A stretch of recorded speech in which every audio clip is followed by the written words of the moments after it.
All right, welcome back. President Biden is speaking right now. This about the war in Ukraine, which is now entering its 1-year mark. Yeah, he is in Poland right now. Let's listen in. And we did. And yesterday, I had the honor to stand with President Zelensky in Kyiv to declare that we will keep standing up for these same things, no matter what.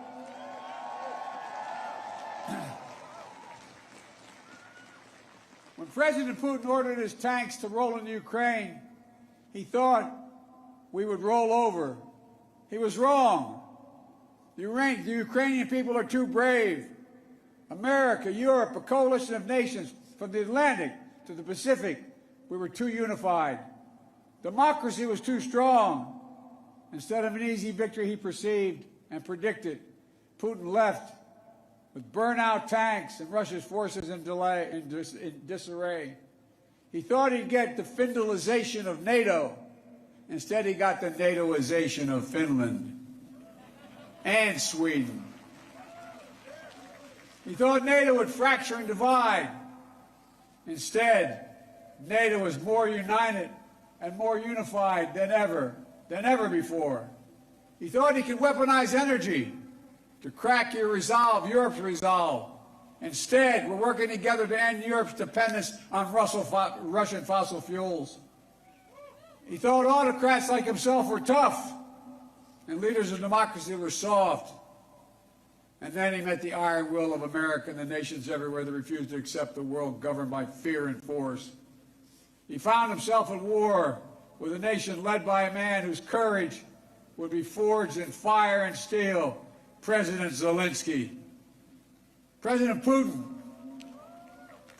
is confronted with something today that he didn't think was possible a year ago. The democracies of the world have grown stronger, not weaker. But the autocrats of the world have grown weaker, not stronger. Because in the moments of great upheaval and uncertainty, that knowing what you stand for is most important. And knowing who stands with you makes all the difference. The people of Poland know that. You know that. In fact, you know it better than anyone here in Poland. Because that's what solidarity means. Through partition and oppression, when the beautiful city was destroyed after the Warsaw Uprising, during decades under the iron fist of communist rule, Poland endured because you stood together. That's how brave leaders of the opposition and the people of Belarus continue to fight for their democracy. That's how the resolve of Moldovan people, the resolve of the people of Moldova to live in freedom, when it gained them independence and put them on the path to EU membership. President Sandu is here today. I'm not sure she is, but I'm proud to stand with you and the freedom-loving people of Moldova. Give her a round of applause. 1 year into this war, Putin no longer doubts the strength of our coalition.